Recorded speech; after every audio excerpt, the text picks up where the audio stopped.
SMA Harapan Negeri. Setelah bersiap-siap, Naila turun dari kamarnya untuk sarapan pagi bersama mama dan papa serta adiknya. Yaps, kamarnya terletak di lantai 2 bersama adiknya bernama Dito yang masih berumur 10 tahun, sedangkan kamar mama dan papanya terletak di lantai 1. Di meja makan, mama dan papa Naila sudah menunggu untuk melakukan sarapan bersama. Nei, ayo sini sarapan. Mama sudah menyiapkan roti bakar selai coklat kesukaan kamu. Panggil mama untuk mengajak Naila sarapan. Naila pun menghampiri mamanya dan menggeser kursi ke belakang bertujuan untuk mudah ia duduki. Namun, papanya malah menyuruh Naila untuk memanggil Dito yang dari tadi belum turun untuk sarapan. Dengan langkah yang malas, Naila pun bergegas berjalan menaiki tangga untuk memanggil adiknya. Dito! Teriak Naila dari depan pintu. Namun Dito tidak mengiyakan panggilan dari kakaknya. Naila pun mengulangi memanggil adiknya, tetap hal sama tidak ada sahutan dari kamar adiknya. Naila pun langsung inisiatif untuk membuka pintu adiknya. Ada sebuah sepatu yang terlempar dan mengenai kepala Naila. Begitulah kelakuan adik Naila yang selalu menjahilinya dan selalu buat ia kesal dengan tingkah adiknya yang sewenang-wenang tidak pernah menghargai dirinya serta selalu dibelah oleh papa dan mama. Naila pun terbawa emosi dan mencubit lembut pinggang adiknya karena sakit kepala tidak sebanding dengan hal yang ia lakukan untuk adiknya yang bertujuan untuk membuat ia jera. Namun sebaliknya, adiknya menangis kencang-kencangnya lalu turun untuk mengambil perhatian orang tuanya supaya papanya memarahi Naila. Naila dengan santai juga ikut turun mengikuti adiknya yang sudah menangis. Naila? Kamu apakan adikmu hingga menangis seperti ini? Bentak papanya yang menanyakan hal apa yang terjadi kepada Naila. Dia lempar aku sama sepatu, Pa, dan aku hanya mencubit lembut di pinggangnya. Ditonya aja yang lebay. Jawab Naila menjelaskan apa yang terjadi. Sakit, Pa. Dia nyubit aku keras, Pa. Kak Naila bohong, Pa. Sambung Dito sambil sesenggukan. Beraninya kamu mencubit adikmu? Sedangkan papa tidak pernah melakukan hal itu.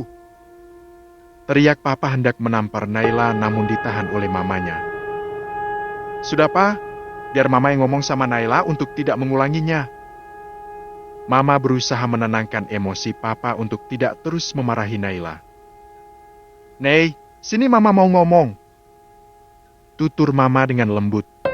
Namun Naila sudah merasa sedih dan tidak mendengarkan mamanya dan berlalu untuk pergi ke sekolah sendirian tanpa diantarkan papanya. Teng, teng, teng.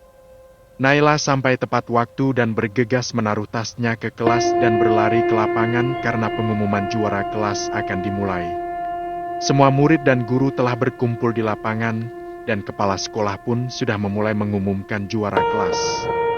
Tepat pengumuman juara kelas Naila. Kelas 11 IPA 1 juara 3, Siska Nadia Putri. Juara 2 Kesa Alicia.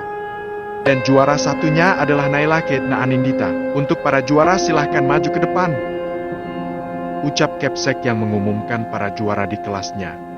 Naila dengan bahagia maju ke depan bersama dua sahabatnya sambil bergandengan. Betul, Naila, Siska dan Kesa merupakan sahabat baik dari SMP dan rumah mereka pun juga tidak berjauhan. Siska cewek yang sangat narsis dan belak-belakan sedangkan Kesa cewek kalem dan modis. Pengumuman juara pun di lapangan telah selesai. Sekarang digantikan pembagian report oleh wali kelas dan harus dihadiri orang tua atau wali murid. Para orang tua sudah banyak yang hadir, namun berbeda dengan orang tua Naila, di mana mamanya terlebih dahulu mengambil report adiknya dan papanya selalu sibuk kerja dan mana pernah ia mau datang di acara sekolah Naila. Berbanding terbalik dengan adiknya. Naila, mama kamu mana? Ucap wali kelas dari 11 IPAI. Mama saya mungkin agak telat, Bu. Soalnya lagi ngambil report adik saya, Bu. Jawab Naila. Ya sudah, nanti kabari ibu ya anak. Baik, Bu. Terima kasih ya, Bu. Hampir semua orang tua murid sudah mendapatkan report anaknya, begitupun kedua sahabatnya Siska dan Keisa. Naila ah! Teriak kedua sahabatnya yang melihat ia sedang kebingungan. Mama lu belum nyampe juga, Nei? Tanya Siska. Belum sis, ucap Naila dengan sedih. Sudah, jangan sedih, Nei. Mau gua minta nyokap gua bantuin lu nggak, Nei? Sambung Keisa meyakini sahabatnya itu. Gak usah, Ki. Palingan bentar lagi mama gua nyampe. Jawab Naila. Ya udah deh, kita temenin lu di sini dan nungguin mama lu. Ucap Siska sambil menyodorkan sebuah roti yang ia bawa dari kantin. Naila pun tak menolak karena ia memang lapar, sebab tadi tidak sarapan karena perihal adiknya yang bikin ulah. Nei, antara liburan lo kemana? Tanya Keisa. Gua antara liburannya ke Bali, jawab Siska secara belak-belakan. Yang gua tanya tuh Naila bukan lo, sis. Kamling itulah julukan Siska yang diberikan oleh Kesha. Iya dah, kecap, balas Siska dengan nada cemoohan beserta julukan lucu untuk Keisa. Udah, jangan berantem. Gua antara rencana keluarga sih mau nginap di villa di daerah ke-10 kalau papa gua bisa cuti. Lu mau kemana, kecap? Tanya Naila sambil tertawa bertanya pada Keisa. Di, kecap. Nama gua tuh bagus, Keisa Alicia. Ingat lu pada. Ucap Keisa dengan nada kesal tapi sambil senyum-senyum. Iya. Antara lu mau kemana liburannya, Ki? Tanya Naila sekali lagi terhadap Keisa. Ntar gua liburan rencananya sih ke Bandung, diajakin bokap ke rumah nenek. Ngabisin waktu di sana. Daerahnya sih lumayan oke, view-nya juga keren buat foto-foto. Antara kalau udah nyampe sana gua video calling kalian, oke? Ucap Keisa. Sayang, teriak ibu-ibu yang bernada lembut. Nyala dan sahabatnya secara beriringan menoleh sumber suara tersebut. Dan tak lain dan tak bukan itulah suara Mama Naila yang kehadirannya sangat ditunggu-tunggukan oleh anaknya dari tadi. Tante? Ucap Siska dan Keisa secara beriringan. Ia naak sapa balik dari Mama Naila. Ki, sis, gua anterin mama gua ke kelas dulu ya. Sekalian ngabarin wali kelas kalau mama gua udah dateng. Ucap Naila. Oke, Nei, gua sama Siska pulang dulu ya. Bye-bye, Naila. Naila pun mengantar mamanya, dan tak berselang lama, mamanya sudah mengambil raport Naila. Selamat ya, Nei, kamu juara 1, mama bangga sama kamu. Ucap bahagia Mama Naila mendengar anaknya juara pertama. Makasih ya, Ma, jawab Naila. Oh ya, Ma, Dito ranking berapa, Ma? Dan Ditonya di mana, Ma? Bukannya Mama ngambil raportnya dan langsung kemari sama dia ya? Tanya beruntun dari Naila. Dito ranking 9, Nei. Terus tadi Dito sama Papa pulangnya, karena Papa udah ambil cuti dari sekarang. Jadi bisa nemenin Mama ambil raport adik kamu. Jawab Mama yang bikin hati Naila sedih karena orang tuanya lebih mentingin adiknya daripada dia yang sudah dari tadi menunggu kedatangan orang tuanya. Oh. Jawab singkat dari mulut Naila yang sedang menahan sedih. Ayo, Ma, kita pulang, sambung Naila. Oke sayang, ucap Mama. Bab 2. Liburan. Sesampainya di rumah, Naila melihat adiknya yang dibanggakan oleh papanya dan tak ada keinginan sedikit pun untuk mengetahui prestasi yang digapai oleh Naila dalam semester ini. Namun, Naila tak ingin mempedulikan hal ini karena ia tak mau ambil pusing akan segalanya. Kejadian tadi pagi sudah cukup untuk merusak harinya ini. Naila pun beranjak ke kamar untuk menghabiskan waktu bersantai karena dari detik itu ia akan menikmati waktunya tanpa tugas atau perihal sekolah lainnya selama 2 minggu ke depan. Nei, Naila, ayo turun. Waktunya makan malam. Naila terbangun dari tidurnya mendengar suara mamanya yang memanggilnya untuk makan malam. Iya, Ma, sahut Naila dari kamarnya. Naila pun bergegas mencuci muka ke kamar mandi lalu turun untuk makan malam. Situasi ini masih mengingatkan Naila perihal kejadian tadi pagi, tapi Naila berusaha untuk cuek dan melupakannya. Nei, nanti kamu siapkan baju yang kamu bawa untuk nginap di villa yang Nei.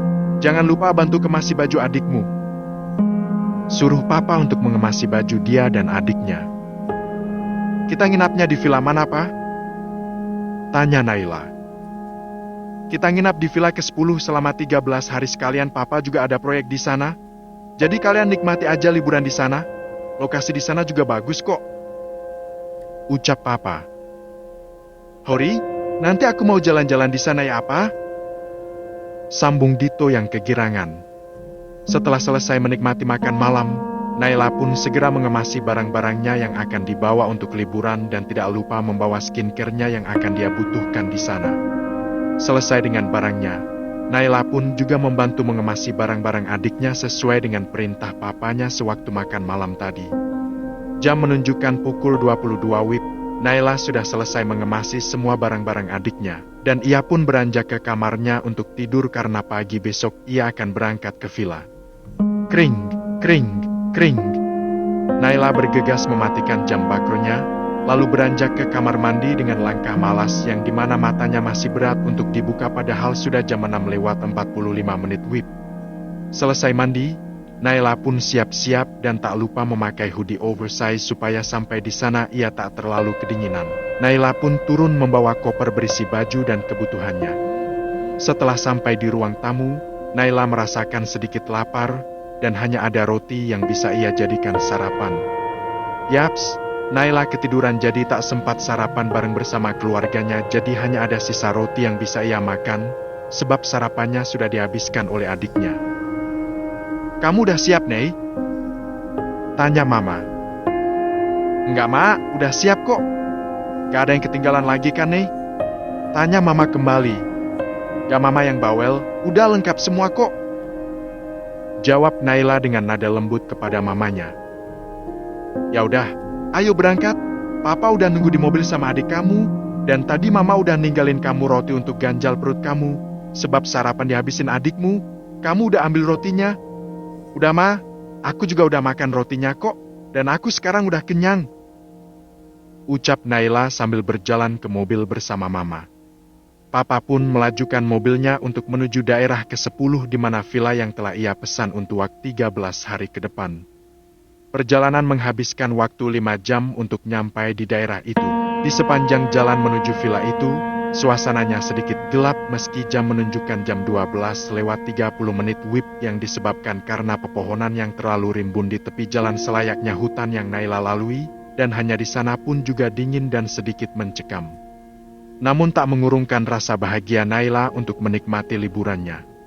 Sesampainya di villa tersebut, Naila disuguhkan dengan pemandangan villa tua yang besar dengan warna putih bercorak hitam, seperti rumah peninggalan zaman Belanda.